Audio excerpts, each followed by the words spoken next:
Hello, everybody. I'm here with Laura and Caroline, and we're going to continue the discussion about nighttime weight loss, of how it works, to where you measure your night numbers and your morning numbers, and you see a drop in your weight. But today we are going to specifically focus on the aspect of salt. And so those of you who are in the program know why you should be choosing Himalayan sea salt or a natural rock salt versus regular salt that is being sold at the stores. So hopefully you've read all the materials so you know why you're doing it, how to do this, what it all entails. So I don't need to explain this again. So today, let's just talk about major challenges of actually doing it. So I'm going to ask Caroline and Laura here, how well have they been able to stick to the idea of not using regular salt and using Himalayan or sea salt instead of it on a regular basis, and if they've experienced any challenges. So what major challenges are there, if any, ladies? Let's start with Caroline.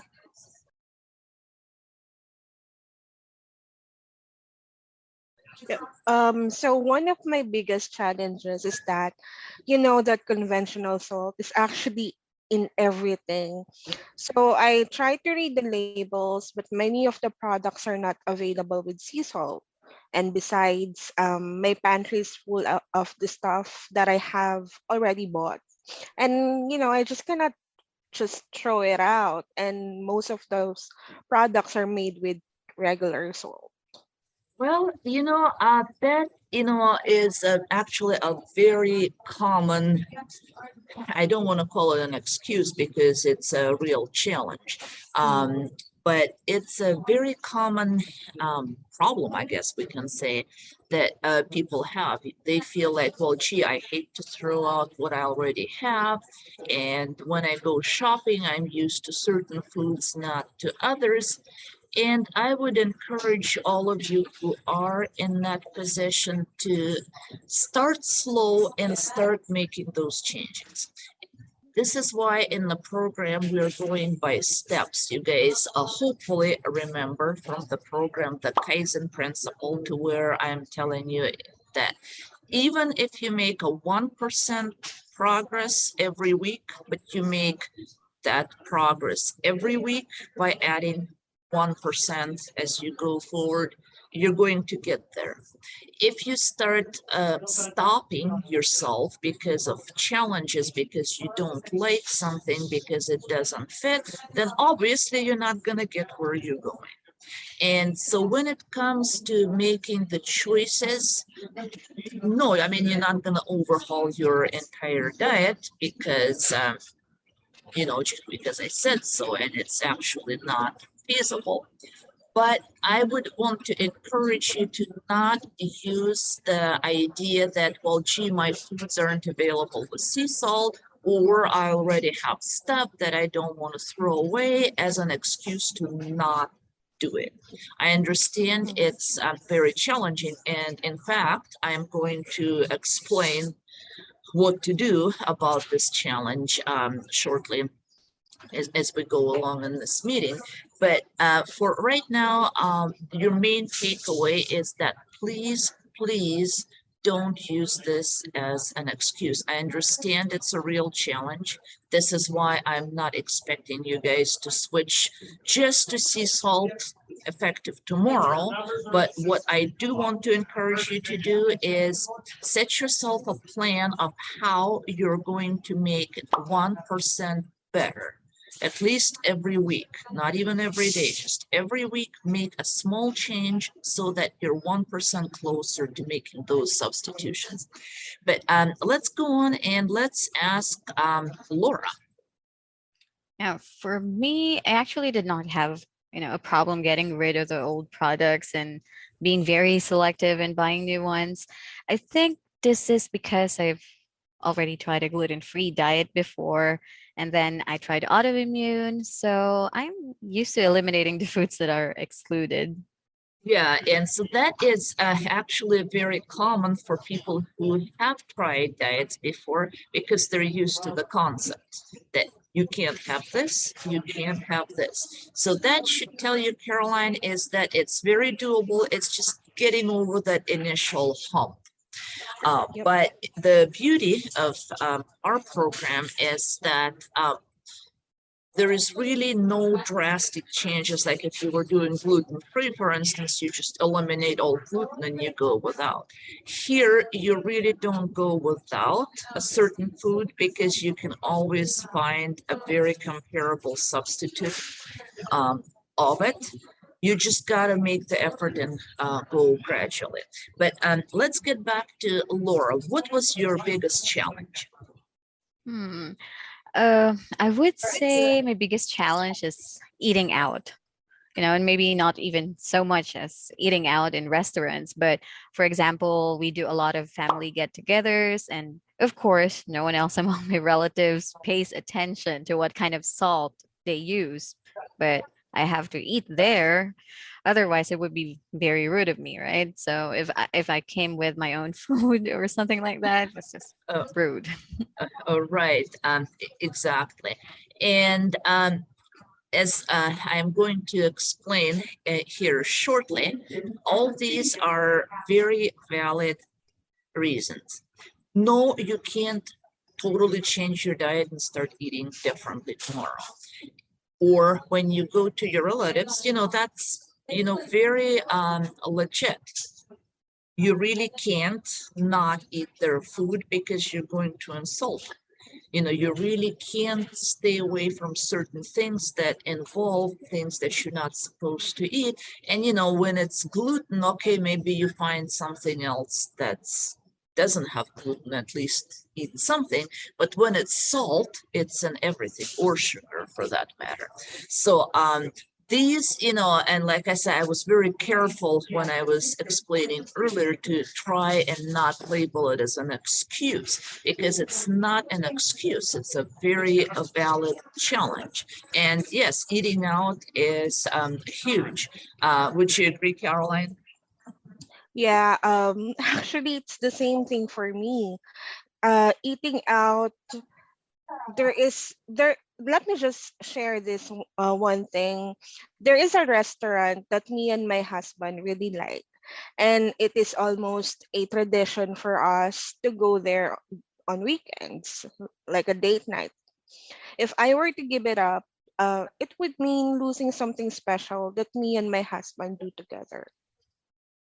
Exactly. And so this is why this is a very valid reason.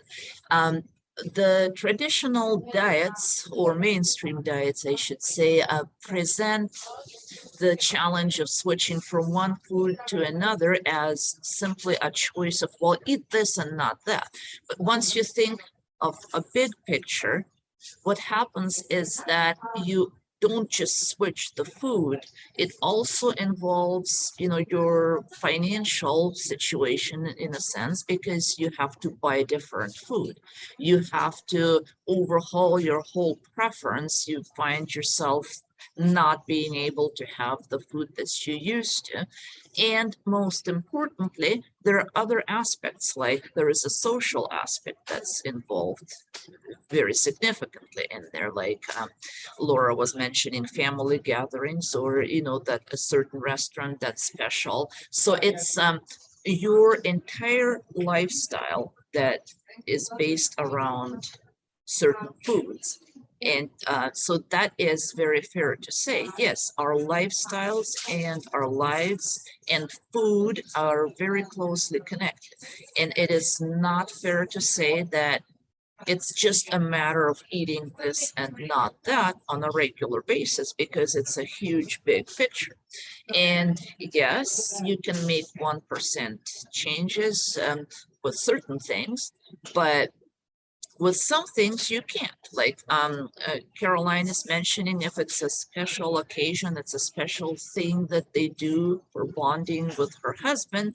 There is no 1% changes there. You know, you either do it or you don't. So it pretty much has to stay. Or in Laura's situation, she's not going to change her whole family just because she has made a change. So it's best to face it is that we can try to make those choices, but in our modern day and age, as the saying goes, we are not going to be able to avoid real salt 100% and completely. And so what does this mean?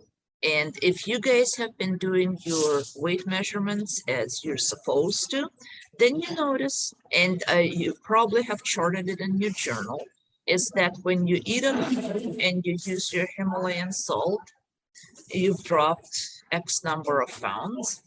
And if you went out and you ate regular salt and you come home and you measure it and you gained during the day, your weight is higher and your drop during the night is a lot of times less. So you've been losing a pound every day for even count. The day that you ate your salt somewhere else, you didn't lose your pound, you may have even gained half. And, you know, it can be frustrating for some people. And some people may say, well, gee, if I lose a pound 7 days a week and I've made 7 steps ahead, and then on this specific day, once a week, I don't lose it and I may gain half of it back, well, just so be it. It's 7 steps forward, 1 step back, I'm still moving forward, which is great. And that, I applaud that philosophy. If that doesn't bother you, that is awesome.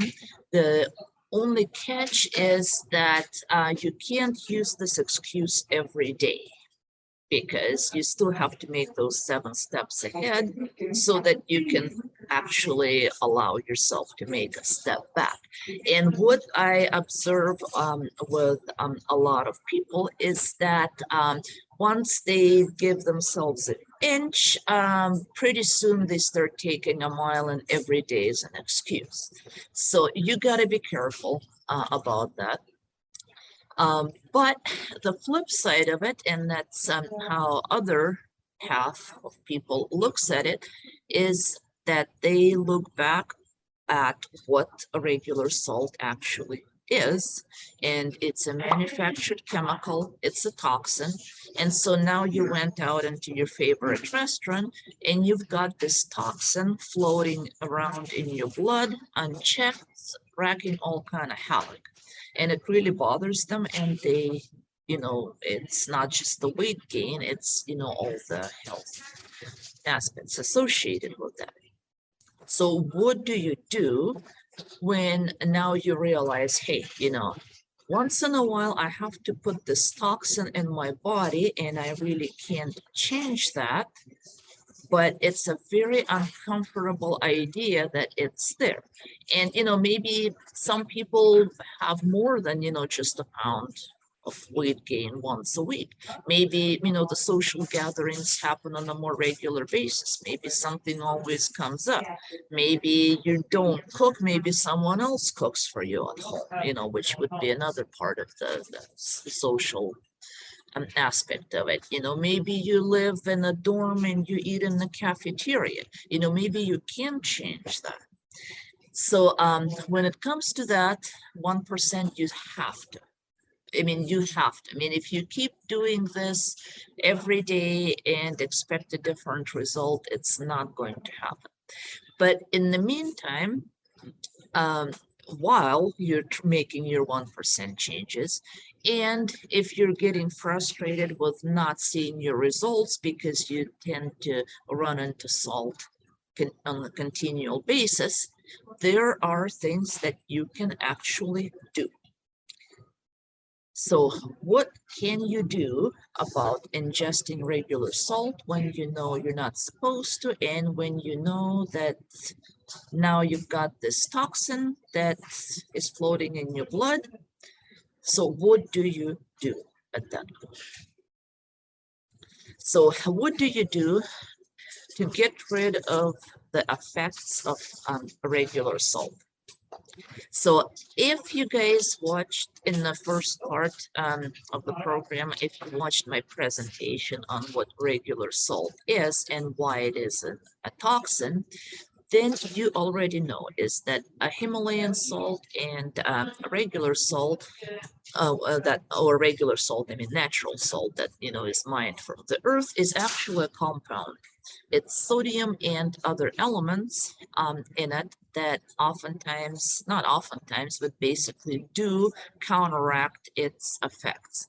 So it's one thing is having an isolated agent, mineral, compound, and it's a totally different thing when you have a combination. Say, let's say you have baking soda, tastes a certain way. You have vinegar, it's very sour. You pour vinegar on baking soda, it's gonna bubble up, and then it basically tastes like water. It's neither sour nor it's a baking soda, and it has absolutely different effect both on your cooking and in your taste buds and on your body because compounds do interact. So once you isolate, you know, vinegar alone, it's obviously going to affect you very differently. So once you isolate sodium alone, it does things that weren't intended in our body because we were not made to eat sodium in its isolated form. So how do you deal with the fact that now you have?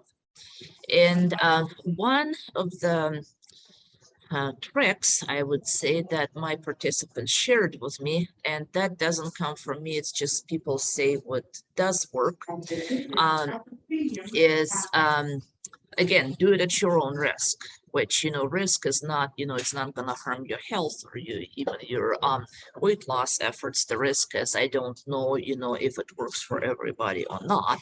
Um, but in theory, it's plausible. I can see why.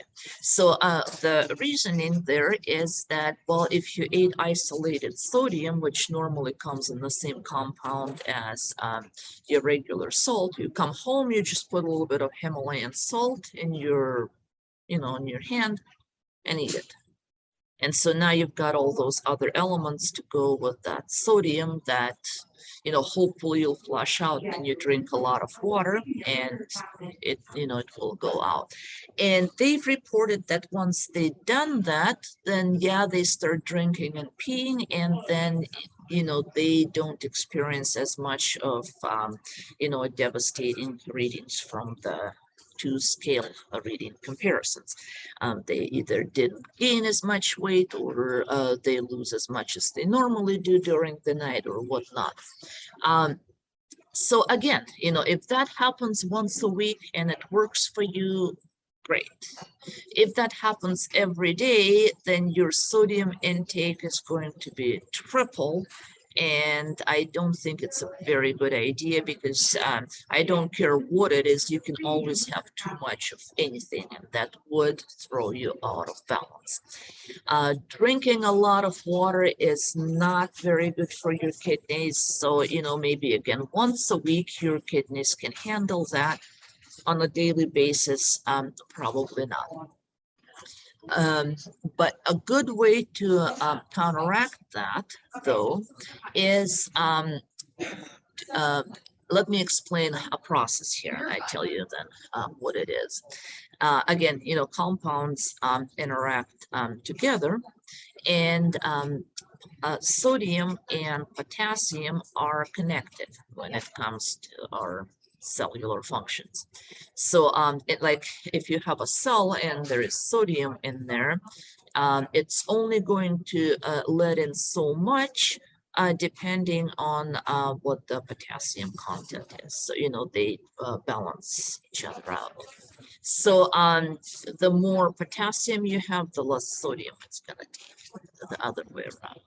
So the way to battle excess sodium is eat foods that are rich in potassium, which are bananas, avocados, and dates are usually, on the top of the list, and taste less decent that we like.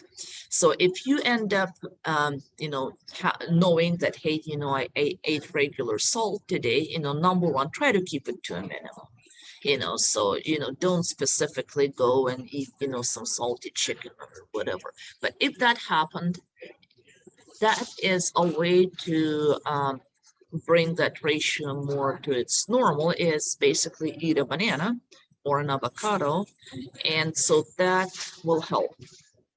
With that said, though, is still you're putting in a chemical, and man-made chemical into your body that it's not toxic in terms of it's gonna kill you. Obviously, salt hasn't killed anybody yet.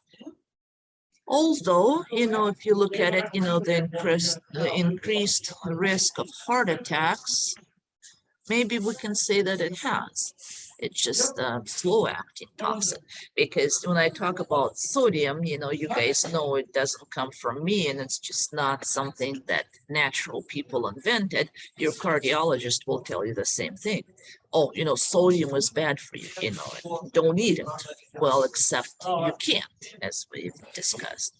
So instead of telling you to not eat sodium, I'm saying, hey, you can eat natural salt. It will take care of this problem by and large. Watch my previous video on sodium, that will give you the details. But as we've discussed, there are also instances when you can't. So once you take in this toxin, what do? And so there are a number of natural remedies that I recommend, that I'm going to give you links below with a brief explanation, that basically those plants that are in those teas have the ability to bind sodium and flush it out through your urine. So for the days when you have to eat out, when somebody brought something over, when you can't stick with the right regimen, there is an emergency pill, so to say. Well, it's not a pill, it's an oximal, like what I've explained before, what oximals are.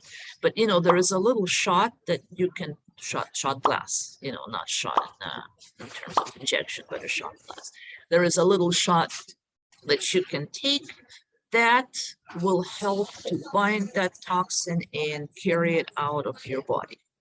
So there is help, but I want to stress it on you one more time. I know I've said it several times, and I'm going to repeat it. Do not treat an emergency measure as an everyday routine. That does not mean that you can go and eat regular salt and not worry about making any changes, and then take an oximal and flush it out. My favorite example is that, hey, if I cut myself on the arm, now I'm bleeding, I can put a Band-Aid on it and it will help heal the cut. But if I keep cutting myself every day in the same place, pretty soon no Band-Aid will be able to fix it. So treat your body accordingly. So don't feel like, oh, hey, now I have a cure, I can flush this toxin out, therefore there is freedom. Take the 1% approach. Start making changes where you can make changes, such as shopping for the right foods, trying to substitute foods that are similar to the ones that you like, that happen to have that salt. See what you can do. Maybe you can shop online. Maybe you can start cooking more. Maybe there is something that's very comparable. Eventually your taste buds will adjust as well. If it's a social thing, a lifestyle thing that you can't change, then just try to somehow make the choices within. So for instance, if you're going to a family gathering and you have to eat there, that's totally understandable, but you still have the choice of what you're going to eat. So eat at home that you're not hungry, and then make the right choices. If you're going out, yeah, you have to, but if you can drop it to once a week instead of 3 times a week, then do it. Hopefully that is not going to affect your social interactions too much. So that's my explanation for today. Thank you, ladies, for listening. And we'll stop the recording and we'll see you all next time.